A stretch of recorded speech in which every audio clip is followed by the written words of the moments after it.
국회의장님의 기자간담회 인사 말씀이 있겠습니다.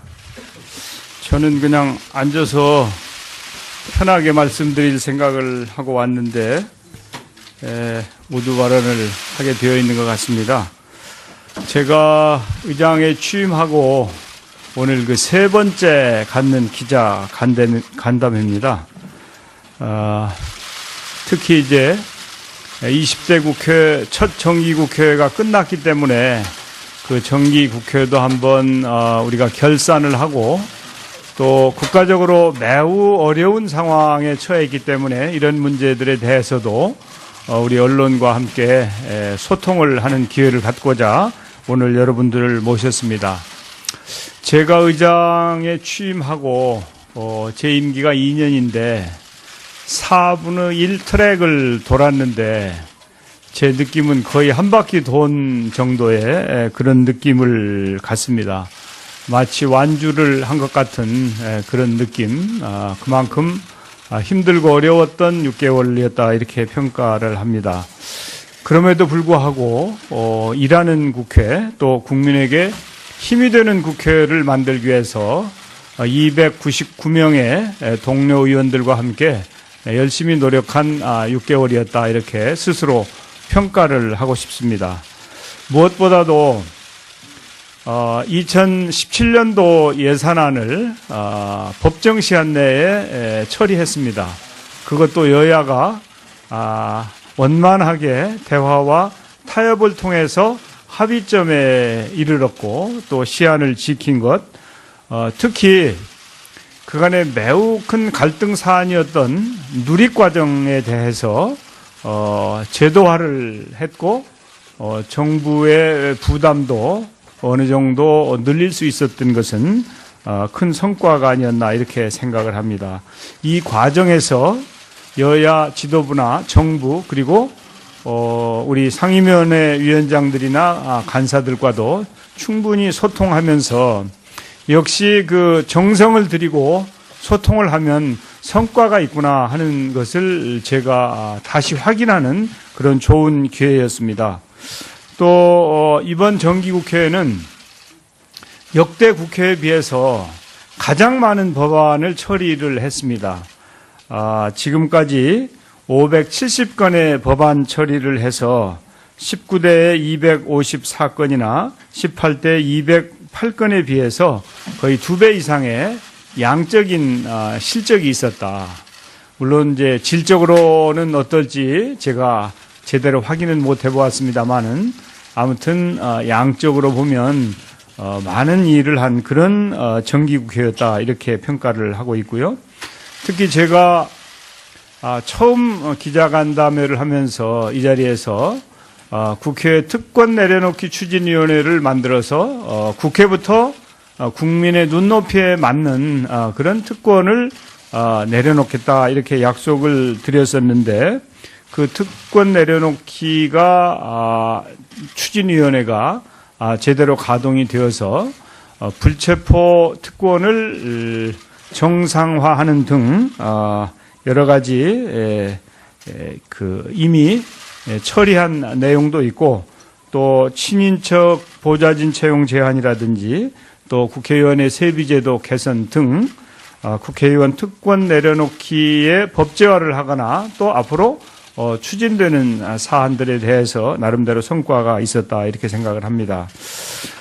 그리고 또 이제 하나는 국회에 청소를 하시는 직원들이 계신데 그분들과의 약속을 지킬 수 있었던 것도 큰 성과라고 생각을 합니다. 정말 힘든 과정을 거쳐서 약속을 지킬 수 있었습니다. 그 점 또한 자부심이다 이렇게 말씀드리겠고요.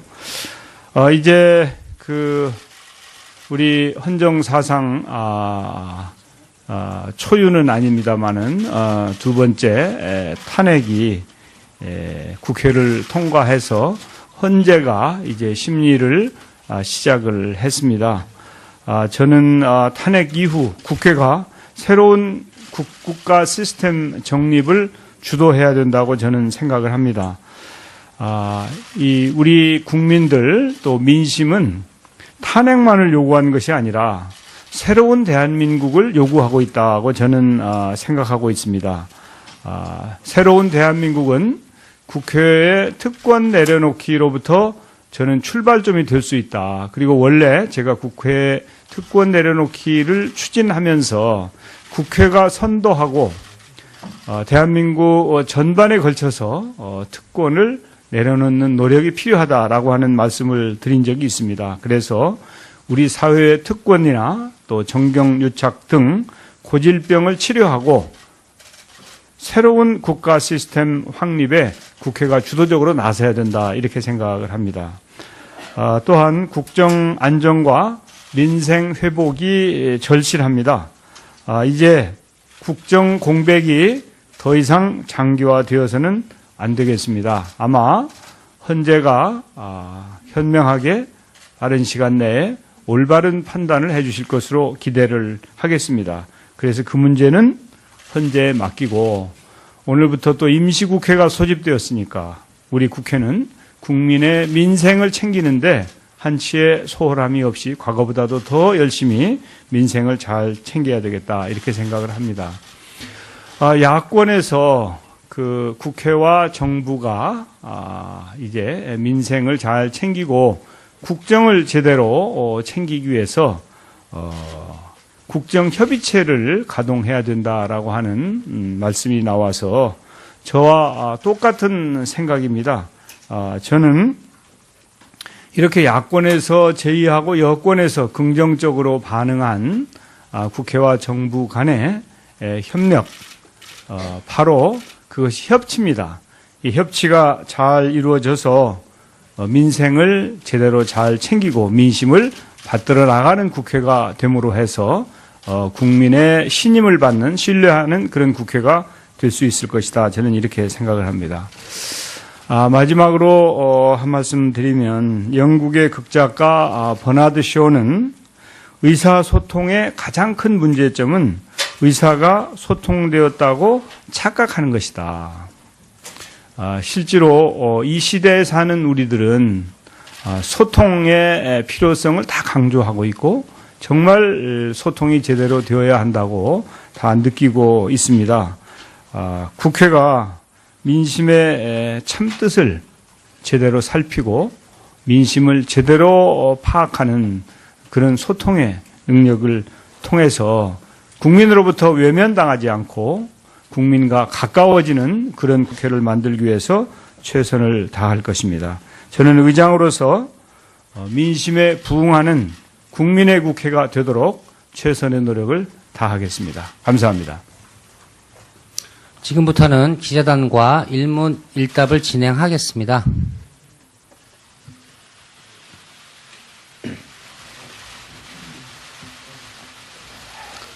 질문이 있으신 기자분은 손을 들어서 의사를 표시해 주시기 바랍니다. 뉴시스 전혜정 기자님, 질문하시겠습니다. 네, 뉴시스 전혜정 기자입니다. 그 의장님께서 기자회견 통해서 지금 일부 생각하고 계시는 여야정 협의체 구성을 좀 이야기해 주셨는데요. 그러면 의장님의 뜻은 여야정 협의체에서 국회가 좀 주도를 해야 한다는 뜻이신 건지, 아니면 국회와 정부가 어느 정도 동등한 위치에서 권한을 행사해야 된다는 말씀이신 건지, 그 구상에 대한 좀 구체적인 이야기를 좀 듣고 싶고요. 그리고 또 하나는 일각에서 황교안 국무총리를 인정하지 않는 기류가 있잖아요. 그 부분에 대해서 지금 의장님께서는 총리는 그대로 가도 된다 이런 생각이신 건지 궁금합니다. 우선 그 여야정 협의체는 그것이 뭐 국정협의체가 되든 여야정 협의체가 되든 이름과 관계없이 정부와 국회가 긴밀하게 협력하는, 한마디로 표현하면 협치를 제대로 실천하자 하는 그런 취지의 노력이라고 저는 생각을 합니다. 그런 차원에서 보면 협치라고 하는 것은 누가 우위임을 따지기 이전에 그야말로 마음을 열어놓고 국민만을 생각하고 민심을 제대로 받드는 노력을 국회와 정부가 함께하자, 그런 취지라고 생각이 되어서 국회나 정부가 서로 주도권을 행사하려고 하는 노력보다는 오히려 겸양의 지덕을 발휘하면서 국민을 제대로 섬기는 그런 노력이 절실하다 이렇게 생각을 합니다.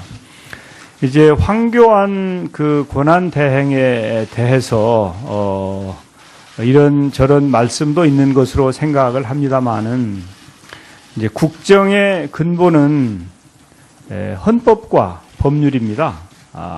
헌법과 법률에 의해서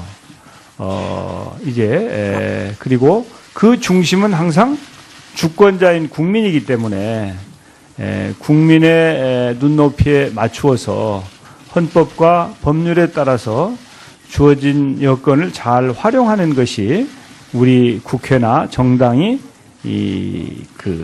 보여야 할 태도라고 저는 생각을 합니다.